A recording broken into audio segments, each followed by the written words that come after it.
Hi, I'm Rachel, and this is my AM reading video for Friday, June 23rd, 2023, going up on a Saturday.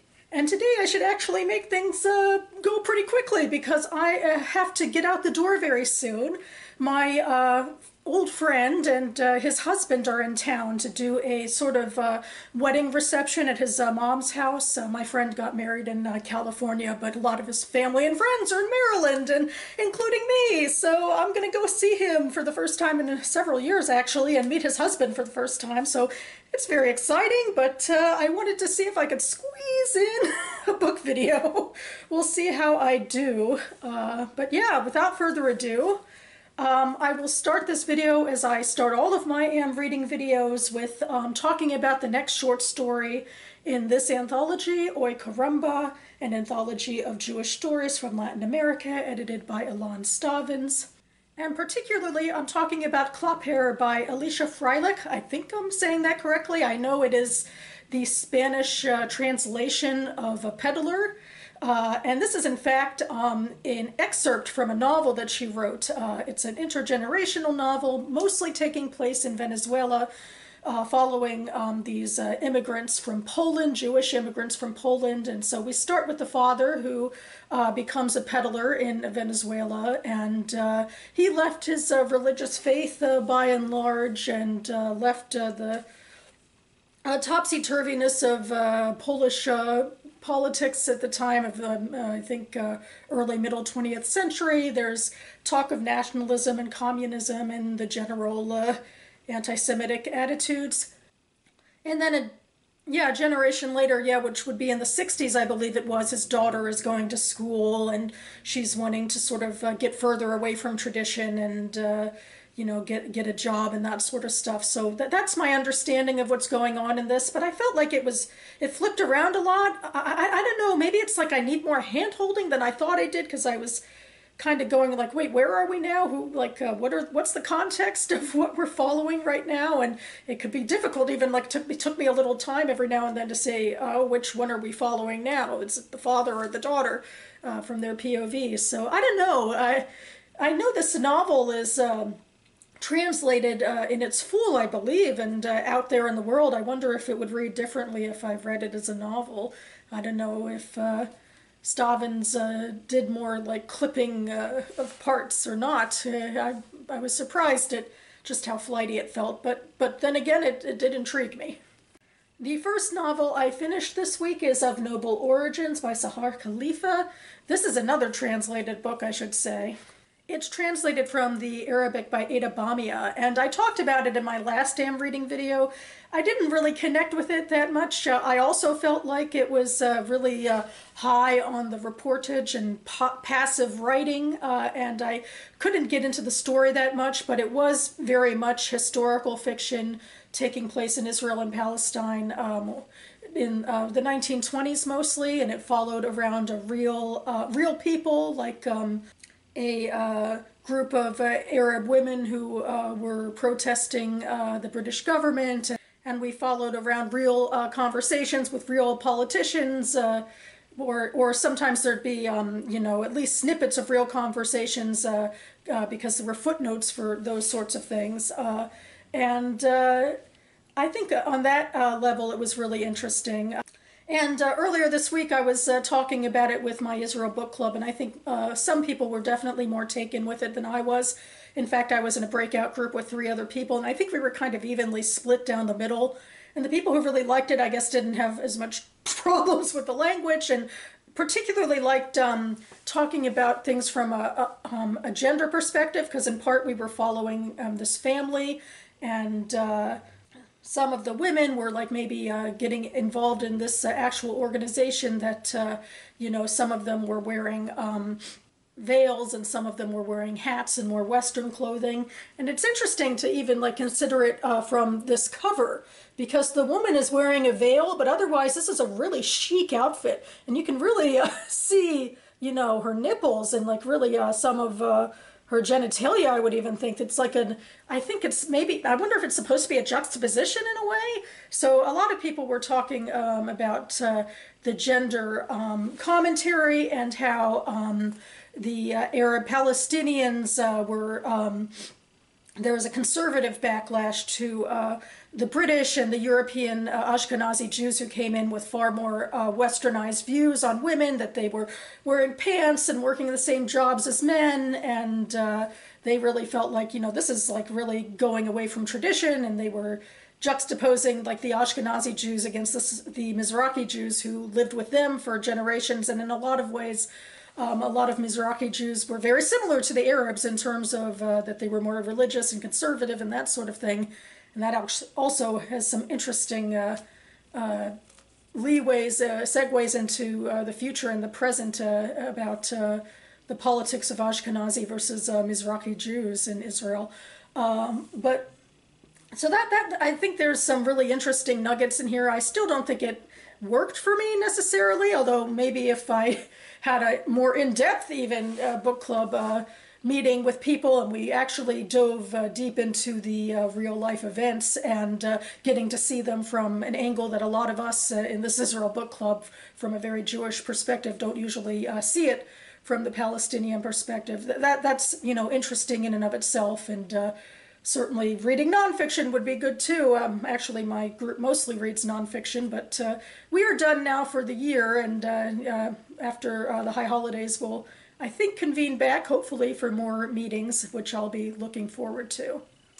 I have a couple of books that have similar themes coming up, so I thought I'd pause things and do a more random audiobook next, and I am listening on audiobook to A Spear Cuts Through Water by Jimenez.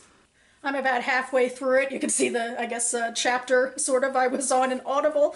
Anyway, I'm listening to this book because I chose it for one of the TBR games I played quarterly, the BookTube Spin, where I made a list of 20 books in 4 categories and did a spinny wheel thing, and then chose this book off of my fantasy list when the wheel spun at the beginning of this quarter. So I'll link that video down below, and of course I'm hoping to make a new quarterly BookTube Spin video in July.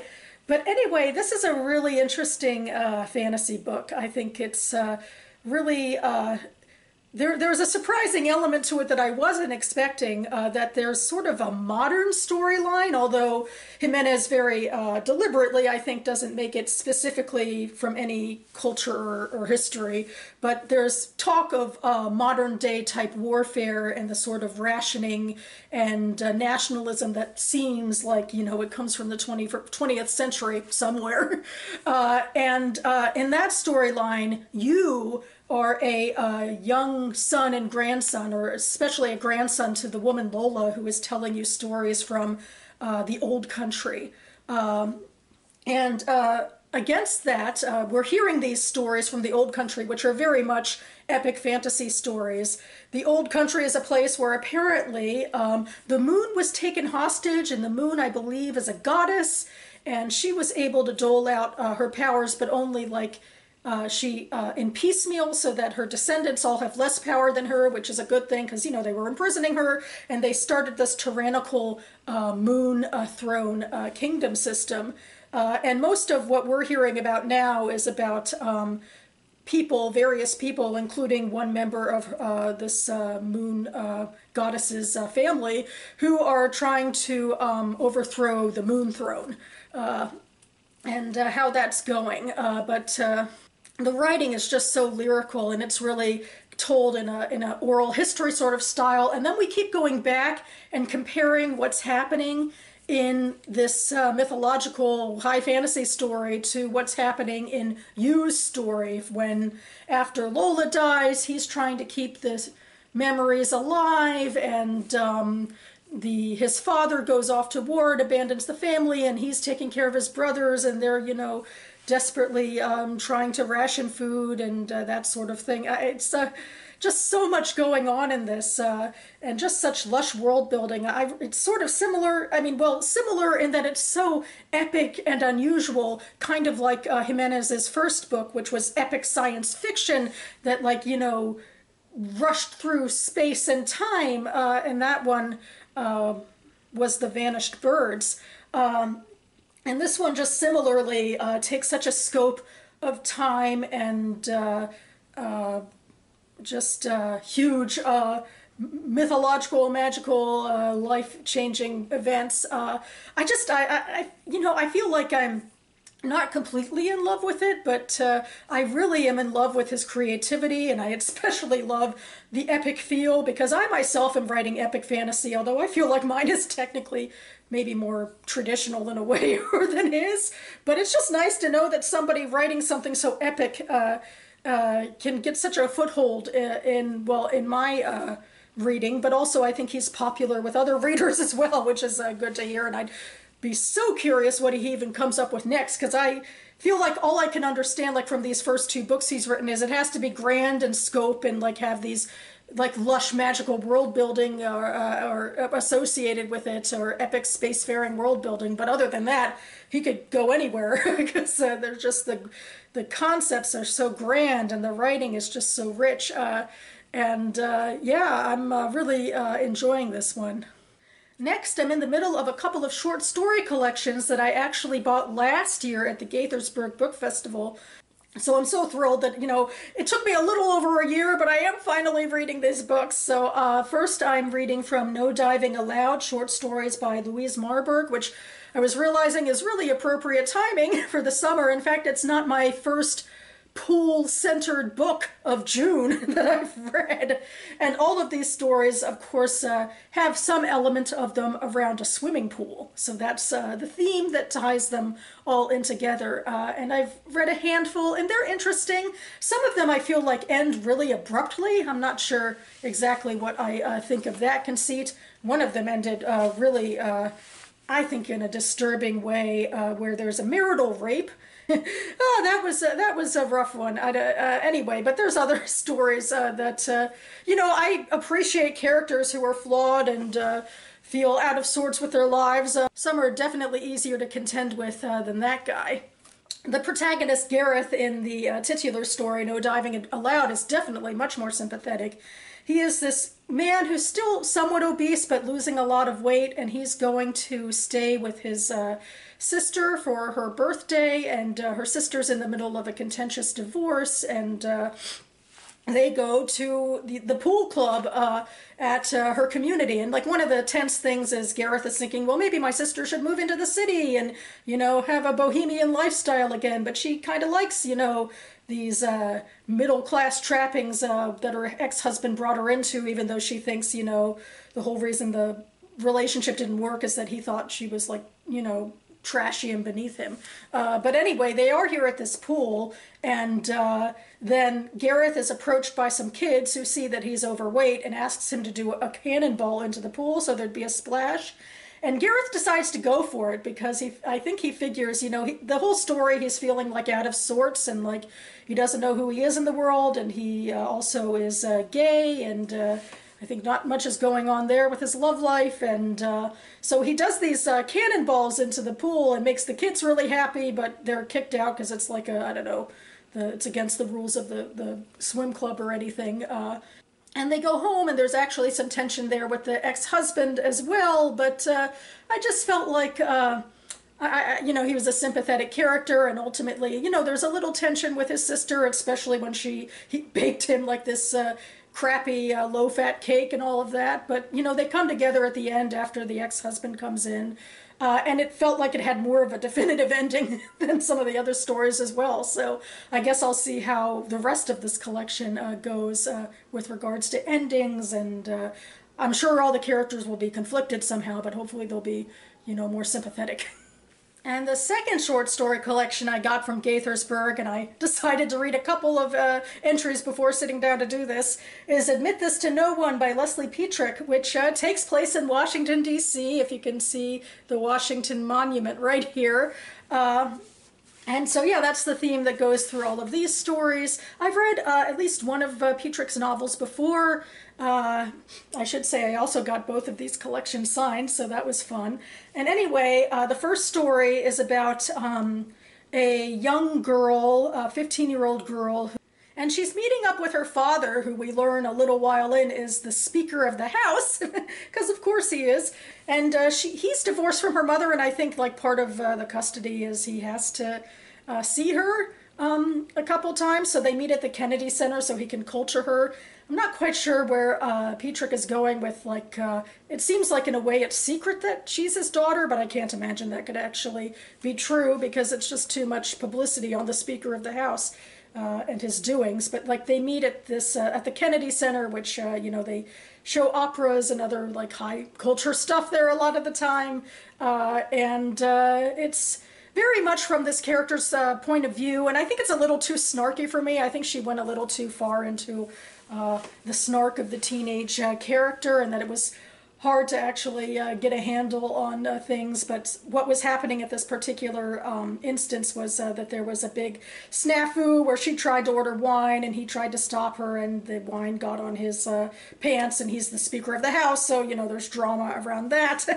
And then of course there's backstory in here about who he is, this man who has multiple families, you know, who's been divorced a couple times, and so there's this strain around that. But you know, in public he's this figure who's followed around by sycophants and always has to have the perfect white politician's teeth and worry about getting reelected, that sort of thing.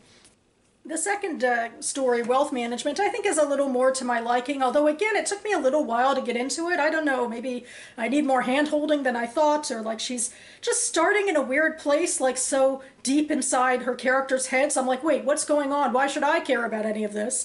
But ultimately I learned that we're seeing a dinner that's taking place between two couples, and the wife of one couple and the husband of another one work together and call themselves, like, you know, work husband and work wife, except they seem to be as tense and at each other's throats as, you know, any real couple, married couple would be.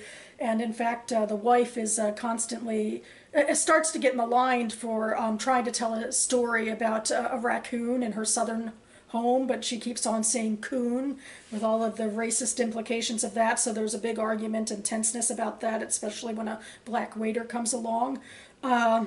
Really more just the BS from all the white characters. And the character whose head we're in is Drew, the actual husband of this woman, and he deals with managing rich people's wealth, and so it feels like there's a sort of cynicism about his job and about these this interaction between the members of the couples that comes from the same place. And I think we're starting to get into the usual jokes or milieu about DC, where the only thing that matters is what you do, and everyone's always just looking around for who's more important than you, that sort of thing. And just tension too, I guess, about how rich white higher up people come up to the rest of the world, even though it really is just the four of them sitting there. So that's I guess it's a slow start with this collection, but I'm curious if we'll see more parts of DC. I mean, I guess it would be interesting, I guess, if everybody was, like, you know, up there in some sort of important political or financial job, but it would be fun to see some of DC that someone, you know, lower down the totem pole like me would be involved in too. I guess we shall see. And the final two books I have to talk about are both pretty sprawling. They're about 450 to 500-ish pages, and they both take place in Italy. So I'll start with this one, the one I'm in the middle of, Beneath a Scarlet Sky by Mark Sullivan, which I picked for my other TBR type game, my page 112 tag I do monthly. And I'm very happy to get this off of my shelf at last. My parents gave it to me, and I could see why they find it interesting. It's the fictionalized dramatic tale of a real-life World War II hero called Pino Leila. And he was a young teenager during the end of the war in the 44-45, around the time that Mussolini was overthrown in Italy, and that's when the Nazis swarmed in and really took the country hostage, as you were. And, you know, everybody, I think, was really hoping when Mussolini was arrested that the Allies would very quickly come in, but it was some really bitter fighting for the end of the war in Italy. And this book takes place mostly in Milan and the Alps outside of Milan. Pino is an older teenage boy. He and his brother are sent to a Catholic school up in the mountains, and actually what they end up doing secretly is ferrying Jews and other dissidents or, you know, soldiers who are like Allied soldiers who are in the wrong place in the wrong time. They ferry them across the Alps out of Italy into neutral Switzerland, which was both difficult due to the terrain and also due to, you know, Nazi patrols, and there's also an antagonistic so-called like Italian nationalist who says he's fighting the Nazis, but it seems like he's more extorting the people around him for money, and he and Pino come to blows. So Pino's are definitely you know, really good guy, young kid who puts his life on the line, really, to save people, and in extraneous physical circumstances as well. And that's where we are right now. And then later, I think he actually is going to, he is ultimately going to join the German war effort, because otherwise he would have been conscripted. He was about to turn 18, and his parents were terrified they'd send him to the Russian front to be killed. So they're now coaching him to join the German army, but I think he's going to be a spy or something like that. He's definitely a hero. He's remembered as a hero, and that's how Mark Sullivan interviewed Pino as an old man and got his life story, and you can tell that's what this is. As a novel, it's definitely propulsive, and I'm glad because it's so long, but I don't think the writing is that great. It's just a little, he's a little too simplistic in his heroics, and I feel like, you know, he's just the story is just so, it's flattened in that way. You know, Pino is just unquestionably a great guy, and what he's up against is so harrowing, but there's not a lot of complexity in terms of interiority with that, and the writing itself is pretty workmanlike, which makes it great for propulsive reading, but it's not, you know, my snobbish heart says it just isn't, there isn't anything all that awe-inspiring about the writing. It doesn't demand a whole lot of the reader in terms of showing us the world, other than how wonderful Pino is. But, you know, this is sort of better suited for narrative nonfiction, if that's the way you want to go. Except that it's an easy story then. I mean, you have to give it that. I mean, it definitely isn't something that's going to challenge me that much, but it is an easy story to get through with a, you know, a really nice, likable guy who has a lot of external forces that are working against him. That's definitely the case. It's just there's nothing deeper than realizing he's the good guy in a bad world, you know, that sort of thing. But it is propulsive. I am looking forward to getting through it, which is good for the end of the month. You know, I am in the middle of those short story collections and the audiobook, and I have another book coming up behind this one, which is also really long.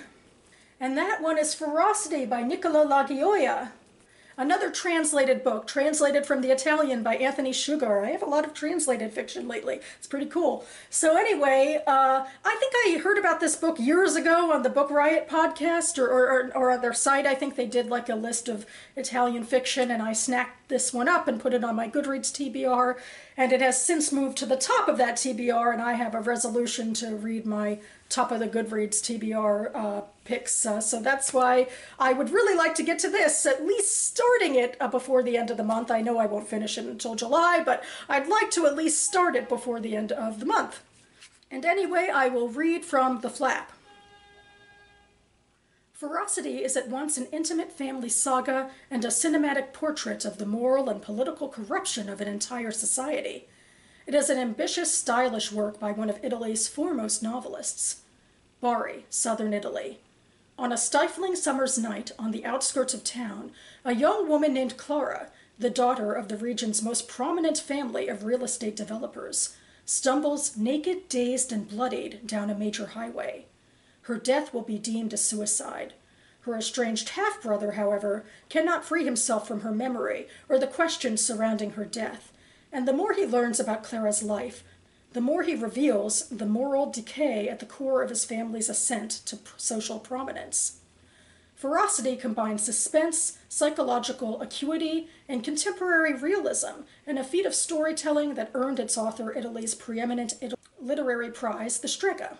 It is fierce, relentless in its pursuits of his characters' psychological truths, yet lyrical and moving as it describes the natural splendor of Italy ravaged by greed and regulatory negligence. So, yeah, you know, I know I'm going too much off of the flap, and I haven't read it yet to make sure, but this feels like it's going to color in some gaps from the last book, because I think there's going to be some internal drama too, because it's not only about, you know, external forces being bad, but if your own family and your own comfort also has some dark spots to it, that's internal conflict as well. And I feel like that's really what the last book is missing. I mean, it seems like there are going to be some external enemies in this, like, you know, regulatory incompetence in Italy, perhaps, that sort of thing.